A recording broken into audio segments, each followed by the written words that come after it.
செம்மர கடத்தல் சம்பவம் தொடர்பாக ஆந்திர மாநில வனத்துறையினரால் சுட்டுக் கொல்லப்பட்ட 20 தமிழர்களின் உடல்கள் பிரேத பரிசோதனைக்கு பின்னர் புதனன்று நள்ளிரவு சொந்த ஊருக்கு கொண்டு வரப்பட்டன. இதில் 8 பேர் திருவண்ணாமலை மாவட்டம் முருகாபாடி, ஆர்ஜினாபுரம், வேட்டகிரிபாளையம் ஆகிய பகுதிகளைச் சேர்ந்தவர்கள். வியாழனன்று தொழிலாளர்களின் உடலுக்கு அப்பகுதியைச் சேர்ந்த மக்கள் அஞ்சலி செலுத்தினர். இது திட்டமிடப்பட்டு செய்யப்பட்ட படுகொலை என்று உறவினர்கள் தெரிவித்தனர். கண்ணமங்கலம் பகுதியில் தொழிலாளர்கள் என்கவுண்டர் சம்பவத்தை கண்டித்து கடை அடைப்பு நடந்தது. ஆந்திர துப்பாக்கிச் சூட்டில் தமிழர்கள் பலியானதை கண்டித்து சென்னை சென்ட்ரலில் ரயில் மறியல் போராட்டம் நடந்தது. எஸ்டிபிஐ சார்பில் வியாழனன்று இச்சம்பவத்தை கண்டித்து சென்னை சென்ட்ரலில் ரயில் மறியல் போராட்டம் நடந்தது. சென்னையில் இருந்து பெங்களூரு சென்ற எக்ஸ்பிரஸ் ரயிலை மறித்து போராட்டம் நடத்தியவர்களை ரயில்வே போலீசார் கைது செய்து அப்புறப்படுத்தினர். சத்திய முறைகேடு வழக்கில் அதன் நிறுவனர் ராமலிங்க ராஜு உள்பட 10 பேருக்கு 7 ஆண்டு சிறை தண்டனை விதித்து தீர்ப்பளிக்கப்பட்டுள்ளது. ஹைதராபாத்தை தலைமையிடமாக கொண்டு இயங்கிய சத்தியம் கம்ப்யூட்டர்ஸ் நிறுவனத்தின் வரவு செலவு கணக்குகளில் மிகப்பெரிய அளவுக்கு மோசடி நடந்திருப்பது 2009ஆம் ஆண்டில் அம்பலமானது. அதையடுத்து நிறுவனர் ராமலிங்க ராஜு, அவரது சகோதரர் ராமராஜு உள்ளிட்ட 10 பேர் கைது செய்யப்பட்டனர். இது தொடர்பாக சிபிஐ விசாரணை மேற்கொண்ட போது 14,162 கோடி ரூபாய் முறைகேடு நடந்தது கண்டுபிடிக்கப்பட்டு வழக்கு பதிவு செய்யப்பட்டது. இந்திய கார்ப்பரேட் தொழில்துறை வரலாற்றில் மிகப்பெரிய மோசடியாக கருதப்பட்ட இந்த வழக்கில் ராமலிங்க ராஜுவுக்கு 7 ஆண்டு சிறை தண்டனையும் 5 கோடி ரூபாய் அபராதமும் விதித்து ஹைதராபாத் சிபிஐ நீதிமன்ற நீதிபதி சக்கரவர்த்தி வியாழனன்று தீர்ப்பளித்தார். ராமலிங்க ராஜுவின் சகோதரர்கள் ராமராஜு, சூரிய நாராயண ராஜு உள்பட குற்றவாளிகள் 10 பேருக்கும் தலா 7 ஆண்டு கடுங்காவல் தண்டனை விதிக்கப்பட்டது. ராமலிங்க ராஜு ஏற்கனவே 32 மாத சிறைவாசத்தை அனுபவித்துள்ள நிலையில் எஞ்சிய கால சிறைவாசத்துக்காக கைது செய்யப்பட்டு சிறையில் அடைக்கப்பட்டார். அதேபோல மற்ற 9 பேரும் சிறைக்கு அனுப்பப்பட்டனர். கடந்த 1993ஆம் ஆண்டு மும்பையில் நடந்த சங்கிலி தொடர் குண்டுவெடிப்பு வழக்கில் தூக்கு தண்டனையை எதிர்த்து யாகூப் மேமன் தாக்கல் செய்த மனுவை உச்சநீதிமன்றம் தள்ளுபடி செய்து தீர்ப்பளித்துள்ளது. நிழல் உலக தாதாவான டைகர் மேமனின் தம்பி யாகூப் மேமன் கடந்த 20 ஆண்டுகளாக நாக்பூர் சிறையில் அடைக்கப்பட்டுள்ளான். அவனது கருணை மனுவை ஜனாதிபதி நிராகரித்ததை அடுத்து உச்சநீதிமன்றத்தில் சீராய்வு மனு தாக்கல் செய்யப்பட்டது. மனுவை விசாரணைக்கு ஏற்ற ஏஆர் தவே தலைமையிலான செலமேஸ்வர், குரியன் ஜோசப் ஆகியோர் கொண்ட அமர்வு தூக்கு தண்டனையை நிறைவேற்ற இடைக்கால தடை விதித்திருந்தது. இம்மனு வியாழனன்று விசாரணைக்கு வந்தபோது மனுவை தள்ளுபடி செய்து நீதிபதிகள் தீர்ப்பளித்தனர்.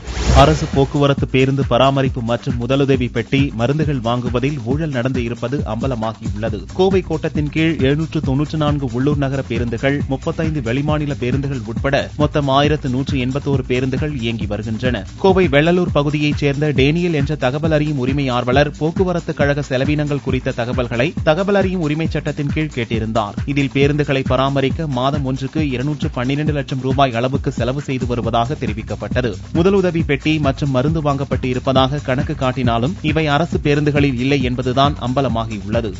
பிரான்ஸ், ஜெர்மனி, கனடா நாடுகளுக்கு பிரதமர் மோடி சுற்றுப்பயணம் மேற்கொள்கிறார். முதலில் பிரான்ஸ் தலைநகர் பாரிஸ் செல்லும் மோடி அங்கு 3 நாட்கள் தங்குகிறார். ராணுவம், விண்வெளி, ரயில்வே, அணுசக்தி தொடர்பாக பேச்சு நடக்கிறது. 12ஆம் தேதி ஜெர்மனி செல்லும் மோடி அங்கு வர்த்தக கண்காட்சியை துவக்கி வைக்கிறார். தொடர்ந்து கனடா செல்லும் பிரதமர் மோடி 16ஆம் தேதி நாடு திரும்புகிறார். 9ஆம் தேதியான வியாழனன்று தனது சுற்றுப்பயணத்தை மோடி துவக்கினார்.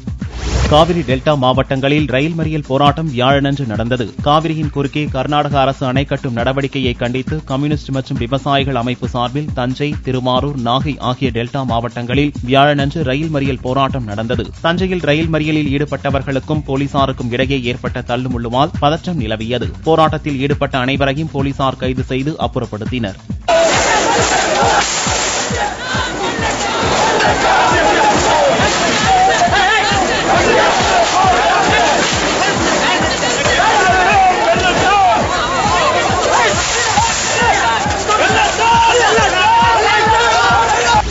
சிக்கி தவித்த மத்திய உள்துறை அமைச்சர் ராஜ்நாத் சிங் மீட்கப்பட்டார். டெல்லியில் உள்ள மத்திய ரிசர்வ் போலீஸ் படை தலைமையகத்தில் நடந்த வீர தின விழா வியாழனன்று அனுசரிக்கப்பட்டது. விழாவில் பங்கேற்க வந்த மத்திய உள்துறை அமைச்சர் ராஜ்நாத் சிங் அங்குள்ள லிப்டில் ஏறினார். அவருடன் மத்திய இணையமைச்சர் கிரண் ரிஜிஜு, ரிசர்வ் போலீஸ் படை தலைவர் பிரகாஷ் மிஸ்ரா ஆகியோரும் சென்றனர். நடுவழியில் லிப்ட் பழுதாகி நின்றது. அதை இயக்குவதற்கு எடுத்த முயற்சிகள் தோல்வியடைந்ததால் பெரும் பதற்றமான சூழல் காணப்பட்டது. இறுதியில் லிப்டின் மேற்புறம் வழியாக ராஜ்நாத் சிங்கை கயிறு மூலம் ரிசர்வ் படை வீரர்கள் தூக்கி மீட்டனர். அதேபோல இணையமைச்சர் கிரண் ரிஜிஜு, பிரகாஷ் மிஸ்ரா ஆகியோரும் அதே பாணியில் மீட்கப்பட்டனர். பயங்கரவாதிகளுக்கு அஞ்சி வெளியேறிய காஷ்மீர் பண்டிட்டுகள் என அழைக்கப்படும் காஷ்மீரத்து இந்துக்களை மீண்டும் குடியமர்த்தும் திட்டத்தில் அவர்களுக்கு தனி குடியிருப்பு பகுதிகள் அமைக்கும் திட்டம் இல்லை என்று முதல்வர் முஃப்தி முகமது சயீத் அறிவித்துள்ளார்.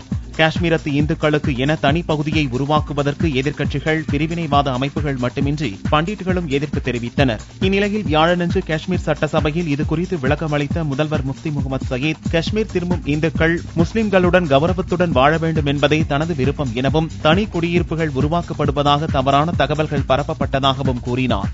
பயங்கரவாதி லக்வியை உடனடியாக விடுவிக்க பாகிஸ்தான் நீதிமன்றம் உத்தரவிட்டுள்ளது. மும்பை தாக்குதல் வழக்கு தொடர்பாக பாகிஸ்தானிய பயங்கரவாத தடுப்பு பிரிவு போலீசார் 2009ஆம் ஆண்டில் ஜக்கி-உர் ரஹ்மான் லக்வியை கைது செய்தனர். லஷ்கர்-இ-தைபா பயங்கரவாத இயக்கத்தைச் சேர்ந்த லக்வியை ஜாமீனில் விடுவிக்க கடந்த ஆண்டு டிசம்பரில் ராவல்பிண்டி நீதிமன்றம் உத்தரவிட்டது. அதற்கு இந்தியா கடும் எதிர்ப்பு தெரிவித்ததால் பொது அமைதியை கருத்தில் கொண்டு லக்வியை தடுப்பு காவலில் பாகிஸ்தான் அரசு வைத்தது. இது தொடர்பான வழக்கு இஸ்லாமாபாத் நீதிமன்றத்தில் வியாழனன்று விசாரணைக்கு வந்தபோது லக்வியை தடுப்பு காவலில் வைக்கும் உத்தரவு சட்டவிரோதம் என்று அறிவித்த நீதிபதி லக்வியை உடனடியாக விடுவிக்க உத்தரவிட்டார். குற்றவாளிகளுக்கு ஆதரவாக உள்ள டெல்லி அமைச்சரை நீக்கக் கோரி கேஜ்ரிவால் வீட்டு முன் பாரதிய ஜனதா கட்சியினர் போராட்டம் நடத்தினர். மத்திய டெல்லியில் துர்க்மன் கேட் பகுதியில் கடந்த ஞாயிறன்று காரும் மோட்டார் சைக்கிளும் மோதிக்கொண்டன. மனைவியுடன் பைக்கில் வந்த முகமது ஷானவாஸ் என்ற வாலிபரை காரில் வந்தவர்கள் அடித்துக் கொன்றனர். இந்த சம்பவம் தொடர்பாக 5 பேரை டெல்லி போலீசார் கைது செய்துள்ள நிலையில் குற்றவாளிகளுக்கு ஆதரவாக செயல்படுவதாக டெல்லி சுற்றுச்சூழல் துறை அமைச்சர் ஆசிம் அகமது கான் மீது மாநில பாரதிய ஜனதா தலைவர் சதீஷ் உபாத்யாய் குற்றம் சாட்டியுள்ளார். இந்நிலையில் வியாழனன்று டெல்லி முதல்வர் அரவிந்த் கெஜ்ரிவால் வீட்டை முற்றுகையிட்ட பாரதிய ஜனதா கட்சியினர் போராட்டத்தில் ஈடுபட்டனர். சதீஷ் உபாத்யாய் தலைமையில் நடந்த இந்த போராட்டத்தில் அமைச்சர் ஆசிம் கானை நீக்க வேண்டும் எனவும் கெஜ்ரிவாலுக்கு எதிராகவும் பாரதிய ஜனதா தொண்டர்கள் கோஷங்களை முழங்கியதால் பெரும் பரபரப்பு ஏற்பட்டது. தீப்பற்றி எரியும் குழந்தை உரிய சிகிச்சைக்கு பின்னர் நலமுடன் வீடு திரும்பியது. விழுப்புரம் மாவட்டத்தைச் சேர்ந்த கர்ணா, ராஜேஸ்வரி தம்பதியினரின் ஆண் குழந்தை திடீரென தீப்பற்றி எரிவதாக கூறி சென்னை கீழ்ப்பாக்கம் அரசு மருத்துவமனையில் அனுமதிக்கப்பட்டது. 5 பேர் கொண்ட மருத்துவர் குழு 82 நாட்கள் சிகிச்சை அளித்த நிலையில் வியாழனன்று அக்குழந்தை பூரண நலத்துடன் விடை பெற்றது. நில ஆர்ஜித மசோதா குறித்து அதிமுக விளக்கம் தர வாசன் வலியுறுத்தியுள்ளார். தமாக தலைவர் வாசன் சென்னையில் செய்தியாளர்களை சந்தித்த போது நில ஆர்ஜித மசோதாவை ஆதரிக்கும் அதிமுக இதனால் விவசாயிகளுக்கு பாதிப்பில்லை என்று நிரூபிக்க வேண்டும் என்றார். வரும் ஏப்ரல் 24ஆம் தேதி கட்சி பொதுக்குழு கூட்டம் நடக்க உள்ளதாக வாசன் அறிவித்தார். இந்த சட்டத்தை அவர்கள் ஆதரிக்கின்றேன் என்று மாநிலங்களவையிலே குறிப்பிட்டிருக்கின்றார்கள். அதற்கான சரியான நிலையை இங்கே அவர்கள் நிரூபித்து காட்ட வேண்டும். விவசாயிகள் மத்தியிலே அவர்கள் நிரூபிக்க வேண்டும். முதுபெரும் எழுத்தாளர் ஜெயகாந்தனுக்கு இறுதி அஞ்சலி செலுத்தப்பட்டது. படிக்காத மேதை எனும் வார்த்தைக்கு பொருத்தமான ஜெயகாந்தனின் மறைவுக்கு பல்வேறு தரப்பினரும் அஞ்சலி செலுத்தி வருகின்றனர். திமுக பொருளாளர் ஸ்டாலின், மார்க்சிஸ்ட் செயலாளர் ஜி ராமகிருஷ்ணன் உள்ளிட்டோர் நேரில் இறுதி அஞ்சலி செலுத்தினர். எழுத்துறையில் ஒரு பிதாமகனாக விளங்கிய திரு ஜெயகாந்தனுடைய மறைவு ஒரு ஈடு செய்ய முடியாத இழப்பாக அமைந்திருக்கிறது. கடந்த 20ஆம் நூற்றாண்டில் தமிழகத்தினுடைய தலைசிறந்த எழுத்தாளர் ஒருவராக விளங்கிய சிறந்த எழுத்தாளர் ஜெயகாந்தன் அவர்கள் மறைவுக்கு மார்க்சிஸ்ட் கம்யூனிஸ்ட் கட்சியின் மாநில குழு சார்பாக என்னுடைய ஆழ்ந்த இரங்கலை தெரிவிப்பதோடு அவரை இழந்து வாழக்கூடிய உறவினர்களுக்கு என்னுடைய அனுதாபத்தை தெரிவித்துக் கொள்கிறேன். வியாழனன்று மாலை பெசநகர் மின்மயானத்தில் ஜெயகாந்தன் உடல் தகனம் நடக்கிறது. உடல்நலக் குறைவால் உயிரிழந்த நாகூர் ஹனீஃபாவின் உடல் அவரது சொந்த ஊரில் அடக்கம் செய்யப்பட்டது. நாகை மாவட்டம் நாகூரில் கடந்த 1925 டிசம்பர் 25ஆம் தேதி இஸ்மாயில் ராவுத்தர், ரோசல் பேகம் தம்பதியினருக்கு மகனாய் பிறந்தவர் ஹனீஃபா. இசை முரசு என்ற ரசிகர்களால் அழைக்கப்படும் கணீர் குரலுக்கு சொந்தக்காரரான 96 வயதான ஹனீஃபா சென்னை கோட்டுப்புறத்தில் புதனன்று காலமானார். அவரது உடல் நாகூருக்கு கொண்டு வரப்பட்டது. ஹனீஃபாவின் உடலுக்கு உறவினர்கள், பொதுமக்கள் மற்றும் அரசியல் கட்சியினர் திரண்டு வந்து அஞ்சலி செலுத்தினர். இதையடுத்து ஹனீஃபாவின் உடல் இறுதி மரியாதையுடன் நாகூர் தர்காவில் அடக்கம் செய்யப்பட்டது. ஹனீஃபாவின் உடல் இந்த உலகில் மறைந்தாலும் அவரது பாடல்கள் மக்கள் மனதில் என்றும் வாழ்ந்து கொண்டிருக்கும். இறைவனிடம் கையேந்துங்கள்,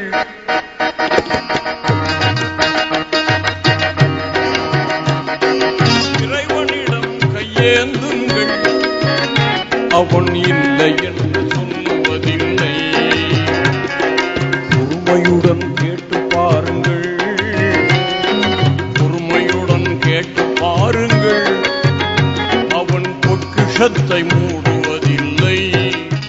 தனியார் சாராய ஆலைக்கு எதிராக போராட்டம் நடத்தியதன் 5ஆம் ஆண்டு நினைவாக கருப்பு கொடி கட்டி மௌன ஊர்வலம் நடந்தது. தஞ்சையை அடுத்த வடசேரியில் கடந்த 2010இல் முன்னாள் திமுக மத்திய அமைச்சர் TR பாலு குடும்பத்திற்கு சொந்தமான சாராய ஆலை அமைப்பதற்கான கருத்து கேட்பு கூட்டம் நடந்தது. இக்கூட்டத்தின் போது ஆலைக்கு எதிர்ப்பு தெரிவித்த கிராம மக்கள் சிறையில் அடைக்கப்பட்டனர். இந்நாளை நினைவு கூறும் வகையில் மௌன ஊர்வலம் நடந்தது.